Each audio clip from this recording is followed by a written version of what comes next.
টানা বর্ষণ আর পাহাড়ি ঢলে জামালপুরের বাড়ছে নদ নদীর পানি।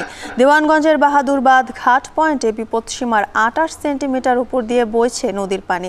এতে প্লাবিত হয়েছে জেলার নিম্নাঞ্চল, দেখা দিয়েছে নদী ভাঙন। এ নিয়ে জেলার ইসলামপুর থেকে বিস্তারিত জানিয়েছেন সহকর্মী জুয়েল রানা। সার্বিক বন্যা পরিস্থিতির অনেকটা উন্নতি হয়েছে। গত 24 ঘন্টায় জামালপুরের দেওয়ানগঞ্জের বাহাদুরাবাদ ঘাট পয়েন্টে 10 সেন্টিমিটার কমে বিপদ সীমার 51 সেন্টিমিটার উপর দিয়ে প্রবাহিত হচ্ছে।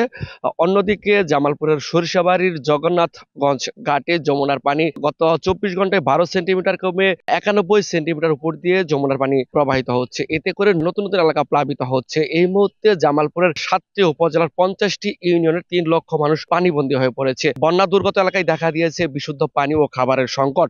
জেলা প্রশাসনের পক্ষ থেকে বন্যা দুর্গত এলাকার মানুষের জন্য 540 মেট্রিক টন চাল বিতরণ কার্যক্রম চলমান রয়েছে। আর বন্যা দুর্গত এলাকার মানুষের এই মুহূর্তে ঠান্ডা, নিউমোনিয়া, জ্বর সহ বিভিন্ন পানিবাহিত রোগ দেখা দিয়েছে। কৃষি সম্প্রসারণ অধিদপ্তরের তথ্য মতে এই মুহূর্তে জামালপুরের 8,000 হেক্টর ফসলি জমি তলিয়ে গেছে। এর মধ্যে রূপা আমন ধানের বীজতলা, রূপা আমন ধান, আউশ, পাট, আখ, ভুট্টা, মরিচ সবকিছু নষ্ট হয়ে গেছে।